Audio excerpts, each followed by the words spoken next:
నమస్తే, welcome to 99 TV. Jaganmohan Reddy గారినే ప్రశ్నలు అడిగేంతటి మనగాడివా నువ్వు? చాలా విచిత్రంగా ఉంది కదా. అది కూడా ఆయన ముఖ్యమంత్రిగా ఉన్నప్పుడు కాదు. ముఖ్యమంత్రిగా ఉన్నప్పుడు ఆయన డైరెక్ట్ ప్రెస్ మీట్లు ఎక్కడ పెట్టలేదు కదా. ముఖ్యమంత్రి కాకముందు పెట్టారు, మాజీ ముఖ్యమంత్రి అయిన తర్వాత పెట్టారు. సరే, అలాంటి ఒకానొక సందర్భంలో తిరుమల కాంట్రవర్సీ వ్యవహారంలో ఒక దినపత్రిక విలేకరి ఆయన్ని ప్రశ్నలు అడిగారు. అయ్యా, నేను ఫలానా పేపర్ నుంచి రిప్రజెంట్ చేస్తున్నాను, I have few questions for you. Few కూడా కాదు, రెండు ప్రశ్నలు ఉన్నాయి.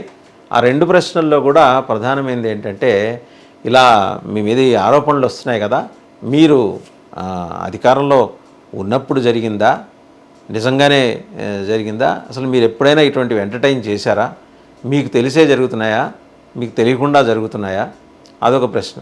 రెండో ప్రశ్న వచ్చేప్పటికి ఏంటంటే, ఆయన పార్టీ కోటరీ దాటి మీరు ఎక్కడ వ్యవహరించట్లేదట కదా, కోటరీయే ఫైనల్ అట కదా అని. ఆ రెండు ప్రశ్నలకి ఆయన నవ్వుతూ సమాధానం దాటవేశారు. ఆ సమాధానం దాటవేశారు.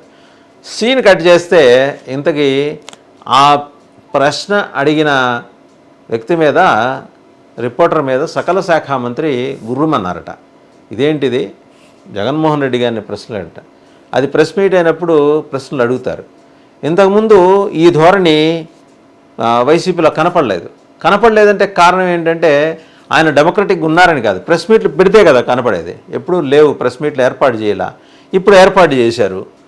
ఆయన మా ప్రతిపక్ష నాయకుడిగా ఉన్నప్పుడు మాట్లాడేవారు, ఏమన్నా ప్రశ్న అడిగితే సమాధానాలు వచ్చేవి, ఉండేవి, డెమోక్రటిక్గా ఉండేవారు.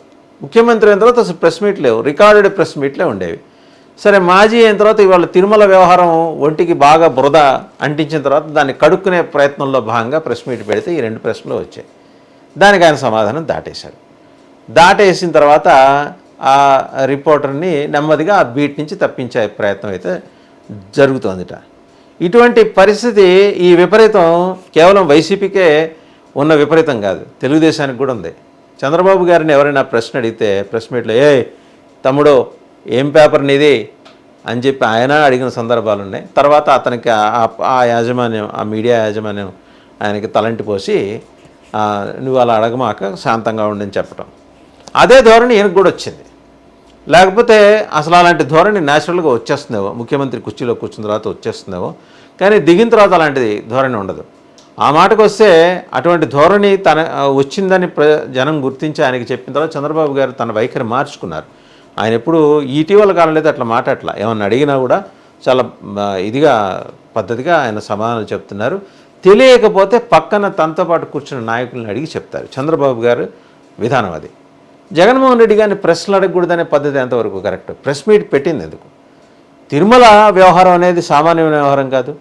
లడ్డూలో వాడిన నెయ్యి కల్తీ జరిగింది, దాంట్లో యానిమల్ ఫ్యాట్ ఉంది అనే అంశం ప్రస్తావనకు వచ్చిన తర్వాత ప్రపంచం మొత్తం చూస్తున్నప్పుడు మీరు ఎంత బాధ్యతగా మీరు సమాధానం ఇవ్వటానికి మీకున్న అభ్యంతరం ఏంది? సరే, ఆయన నవ్వుతూ దాటేశారు.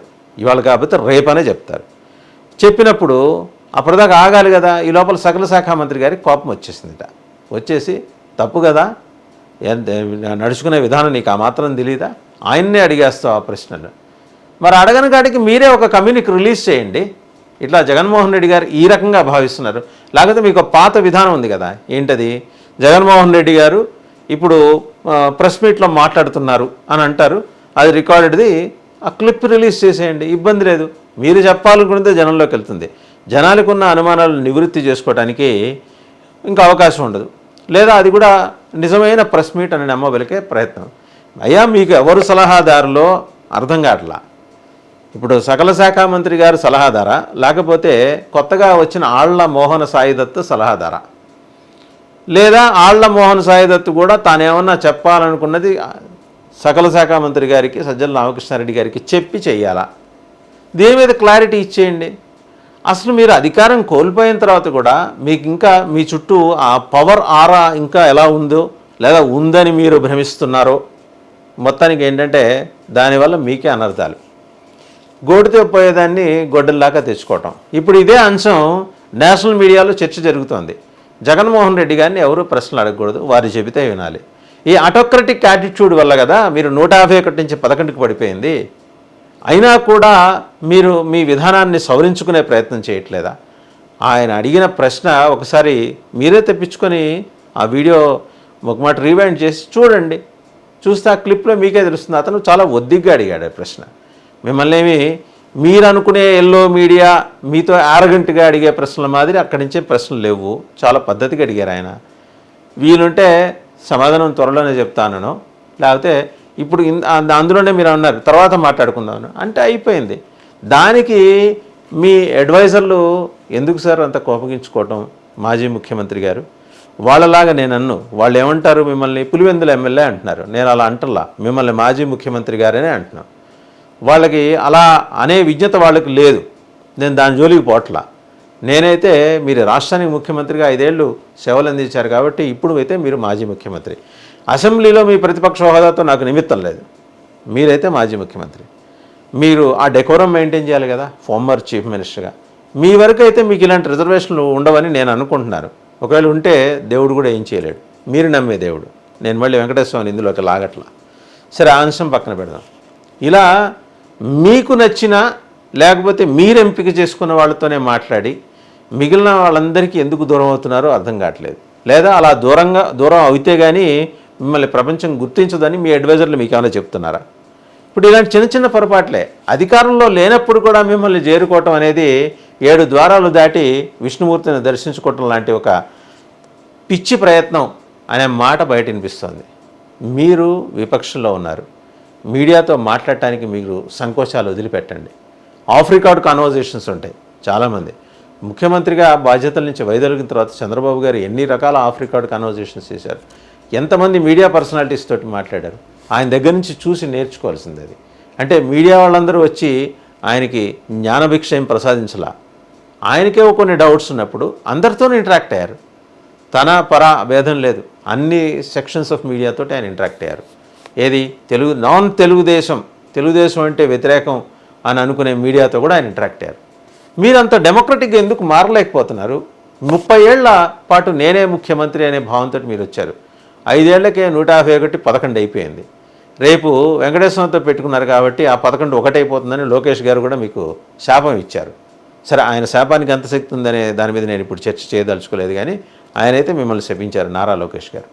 ఆ ఒకటి కాకముందే మీరు జాగ్రత్త పడి మేల్కొని ఇలా మీ మీడియా వాళ్ళు ఎప్పుడైనా మీతో మాట్లాడినప్పుడు నవ్వుతూ ఆహ్లాదంగా సమాధానం చెప్పండి.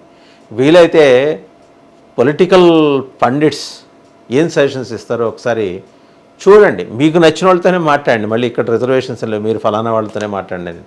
మాట్లాడమని చెప్పినా మీ కోటరీ మిమ్మల్ని మాట్లాడనివ్వదు. At least try to understand. ఒకప్పుడు స్టేట్స్మన్ ఎలా వాళ్ళు రెస్పాండ్ అయ్యేవారు. పివి నరసింహారావు గారు, అటల్ బిహారీ వాజ్పేయి గారు, ఇందిరాగాంధీ గారు ఆ మాటకు వస్తే, అలాగే రాజీవ్ గాంధీ గారు, ఇంకా మిగిలిన కేంద్రంలో పెద్ద పెద్ద స్థాయిల్లో బాధ్యతలు నిర్వహించిన ప్రధానులు, మాజీ ప్రధానులు, రాష్ట్రపతులు, మాజీ రాష్ట్రపతులు, మాజీ ఉపరాష్ట్రపతులు ఎలా మాట్లాడేవాళ్ళు. కమ్యూనికేషన్ ఈజ్ అన్ ఆర్ట్ అండి. మీకు అది ఉంది. కాకపోతే దాన్ని మీరు మిమ్మల్ని వాడనీయకుండా చేస్తున్న మీ కోటరీ ఉంది చూసారా, మీకు మంచి చేస్తుందని మీరు అనుకుంటున్నారు, కానీ చాలా పెద్ద చేటు చేస్తుంది. మీరు డెమోక్రటిక్గా మారండి. మారినట్టన్నా కనిపించే ప్రయత్నం చేయండి. అది మిమ్మల్ని మీ నుంచి కోరుకుంటుంది. ఇలా వేలెట్టి బెదిరించి జగన్మోహన్ రెడ్డి గారిని ప్రశ్నలు అడుగుతారా అనే స్థాయి దాకా వెళ్ళే వ్యవహారం అయితే చేయమాకండి. చేస్తే అది మీకే చెట్టు.